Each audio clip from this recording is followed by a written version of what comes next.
My name's Kinnari Ladha. I've worked in the data analytics industry for the last 20 years.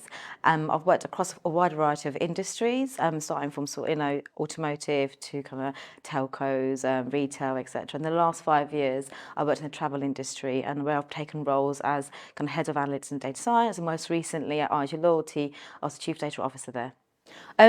What you'll find is there's a lot of commonalities because data's data regardless of industry. You're still going to have the same challenges, whether that's technology, whether that's people, whether that's culture.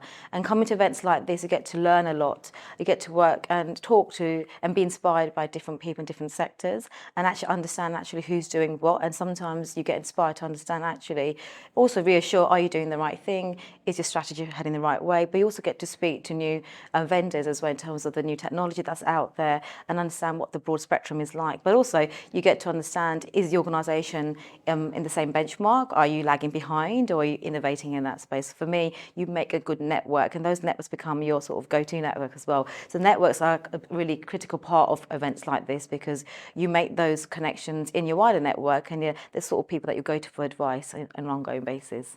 One emerging trend.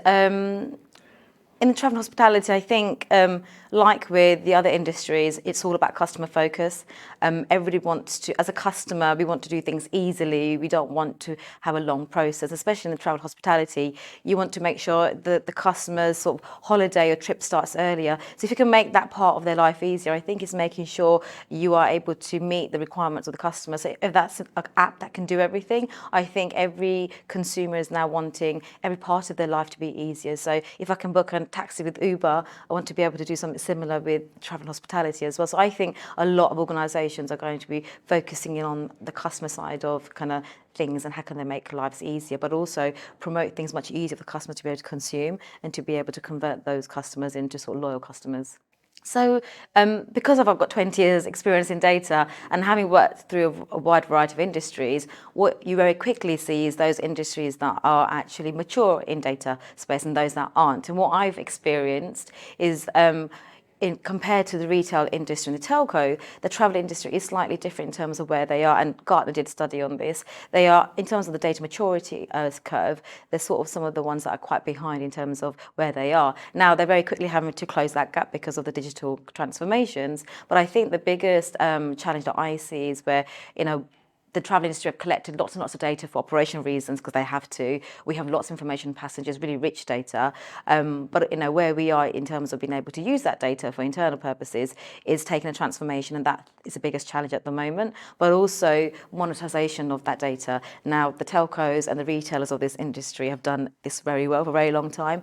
In the travel sector, this is quite new, and what I find is you're having to sort of almost get the buy-in at board level to explain that data monetization isn't a dirty word, and with data ethics coming in, you're not actually selling customers data. There's insights out there that you can actually collaborate with other industries to be able to create new opportunities in the travel sector. So I find that there's untapped opportunity, and the challenge there is probably how do we use that data and how do we get the buy-in from the board to be able to use that data and get the support investment to try and use that data for purposes to open up new revenue streams, but also protect the data for customers. I think that's a big challenge there. I think we need more people from outside of the travel industry coming in to try and do that to be able to really move the needle. I think for me, it was really interesting, the one we just had about how the CMO has got to be a best run CDO. For me, I think there needs to be a broader topic on that. 100% he was right, because exactly everything he said, I was just nodding, and the people next to me were nodding as well. I think the CDO's best friend's got to be not only the CMO, but the CFO and the CEO. And I'm talking from experience, having sat on the board. If you can't talk the language of the board, you've got no chance of succeeding with your data strategy. You can put that at the table. So I think in the CDO, you've got to be a lot more strategic thinker. You know your data inside out, you know your technology, your people process. But if you're not able to talk the language to the CFO, the CMO, the Chief Strategy Officer, you've got no chance of trying to get your investment for your data strategy, try to get that buy-in, and you've got to link that to the KPI. So I think there probably needs to be some more of that, and that was really interesting for me because I think it really landed for me. I don't think there's many people that have roles at the board level. That's where you have got people that do, like me, for example, and I've got a voice at the table now, but I also see a different side of it. They don't necessarily care what technology I'm using, they actually want me to know that I'm going to drive the value from that. Is it delivering back or not to the organisation? And we come to events like this and we get to know the vendors here, but I think the talk about how we collaborating with the rest of the business, because we come to events like this and it is a bit therapy session, which is great, but how can we change that? Should we have CMOs attending these events? Yes, I think we should. Should we have CFOs attending these events? I think we should. So I think the fact that you've got industry specific CDO events, I think you should ask the attendees to bring along their partners, whether it's a CFO or somebody from marketing, because I think that's the only way you're going to make a change in this environment, when they come in and hear firsthand from other data leaders our frustrations with the business. Otherwise, it's a bit like how we're trying to do diversity and inclusion. I think you need to pivot it on its head like that. So I'll bring a friend along at the next one. Very good, actually, and I think they're quite diverse as well in terms of some of the technologies you've got on there. You've got some early startups, you've got some traditional ones that have been there for quite a long time, and I quite like the fact that the ones that I've met, and I'm technology agnostic, right? So I've used a variety of technology, and for me, it's not about the technology; it's about what you're trying to drive. That's an enabler. They are really tapped into knowing that they could work alongside other technologists as well. They're not trying to replace anything.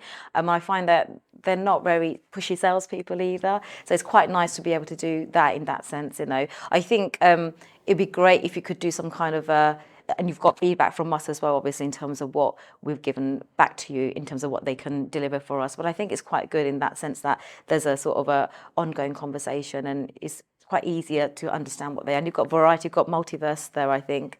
So it's skills and training, you've got sort of technology, you've got sort of startup organisations that are there to help you as consultancies. So I think it's quite nice, you've got variety, you haven't got like a whole bunch in data governance or privacy, and you've got quite a nice blend of sort of different organisations.